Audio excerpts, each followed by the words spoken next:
जा रहे थे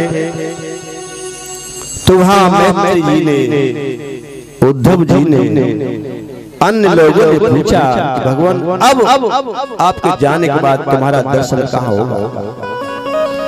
तो भगवान ने कहा कि आप चिंता न करो, मैं एक रूप से श्रीमद् भागवत कथा में प्रविष्ट हो जाऊंगा।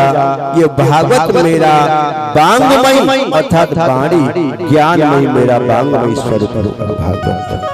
तो ये भागवत कोई पोथी नहीं है, ये पुस्तक नहीं है, ये साक्षात मेरे भगवान का स्वरूप है।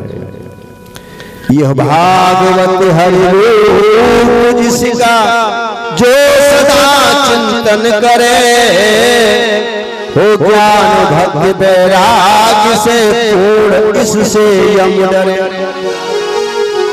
विपदा हटे समता बड़े, घर में सुख संपदा बढ़े। सप्ताह की निर्मल कथा सुन कर्म का बंधन टरे। ये भागवत कहते श्रीमद् भागवत शास्त्रम हरेर अंग उच्यते। ये साक्षात भगवान का स्वरूप है। सर्वोपरि श्री भागवत परम धर्म स्वच्छंद, जाके ही आवे नहीं सोई महामत मंद। ये भागवत साक्षात भगवान का रूप है। और लोग कहते हैं भागवत सुनने से सुनाने से क्या होगा, हम कहते क्या नहीं होगा। ये सच्चा भगवान का दरबार है और हर इच्छा पूर्ण होती है। विशेष कार्य भागवत से अकाल मृत्यु प्रेत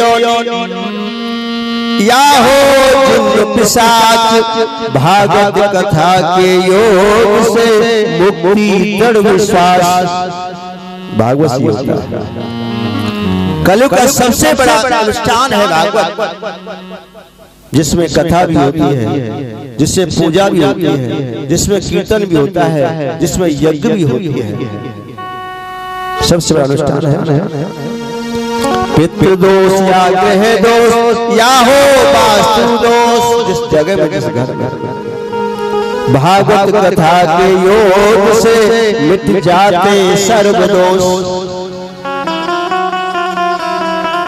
हो असाधारण व्याधि तो पाए कहा आसान, सत श्रद्धा से कथा श्रवण मिट जाते विधान। अगर पांडाल लगा कर कथा करा सको तो संकल्प लेकर के सार्थक अपने घर पर इसका पाठ कर सकते हो। मूल पाठ होता है, घर पर भी कर सकते हो। हमारे आचार्य जी कर रहे हैं।